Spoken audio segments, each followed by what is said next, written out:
ரகு என்கிற ஒருவன் வாழ்ந்து வந்தான். அவனுக்கு கடவுள் பக்தி ரொம்ப அதிகம்.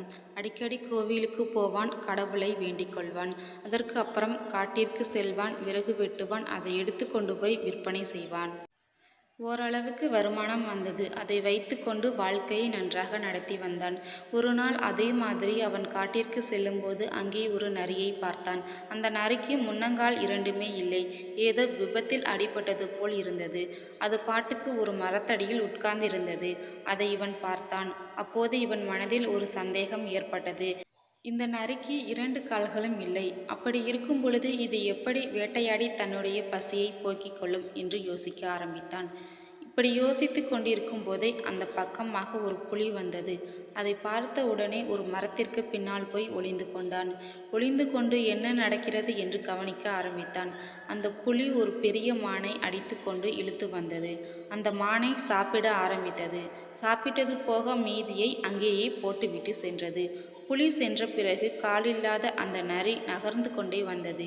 மீதம் இருந்ததை சாப்பிட்டது. திருப்தியாக கிளம்பியது. நடந்த அனைத்தையும் அந்த ரகு மரத்திற்கு பின்னாடி நின்று கவனித்து கொண்டிருந்தான். இப்பொழுது ரகு யோசிக்க ஆரம்பித்தான். இரண்டு காலும் இல்லாத ஒரு வயசான நரியை கடவுள் சாப்பாடு போடுகிறான். அப்போது தினமும் கோவிலுக்கு சென்று சாமி கும்பிடுற நமக்கு கடவுள் சாப்பாடு போடாம விட்டுருவானா? நமக்கு வேற கடவுள் பக்தி அதிகம். நாம எதுக்கு வெயிலையும் மழையிலையும் கஷ்டப்படணும்? எதுக்காக வேர்வை சிந்தி விறகு வெட்டணும் என்று யோசித்தான். பிறகு காட்டிற்கு சென்று விறகு வெட்டுவதில்லை.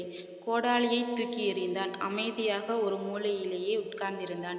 இந்த சமயத்தில் கோவிலுக்கு மட்டும் சென்று வருவான். கடவுள் நம்மளை காப்பாற்றுவார், அவர் நமக்கு வேண்டிய சாப்பாட்டை கொடுப்பார் என்று நம்பிக்கொண்டிருந்தான். கண்ணை மூடிக்கொண்டு கோவில் மண்டபத்தில் ஒரு தூணில் சாய்ந்து உட்கார்ந்திருந்தான். ஒவ்வொரு நாளும் போய்கொண்டிருந்தது. சாப்பாடு வந்த பாடிலே இவன் பசியால் வாடிப்போனான். உடம்பு இளைத்து எலும்பு தோலுமாய் ஆகிவிட்டான். ஒரு நாள் இரவு நேரம், கோவில் யாரும் இல்லை. இவன் கண்ணை திறந்து மெதுவாக கடவுளை பார்த்தான். ஆண்டவா, என்னுடைய பக்தியில் உனக்கு நம்பிக்கை இல்லையா? நான் இப்படியே பட்டினி கிடந்து சாக வேண்டியதுதானா?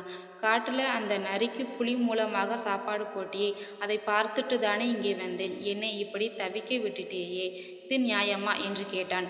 கடவுள் மெதுவாக அவரது கண்ணை திறந்து சொன்னாராம், முட்டாளே, நீ பாடம் கற்றுக்கொள்ள வேண்டியது நரிக்கிட்ட இருந்து இல்லை, புலிகிட்ட இருந்து. முட்டாள் முட்டாள் என்று கடவுள் கூற, பிறகு ரகு அவனிடம் இருந்த முட்டாள்தனத்தை நினைத்து திருத்திக் கொண்டான்.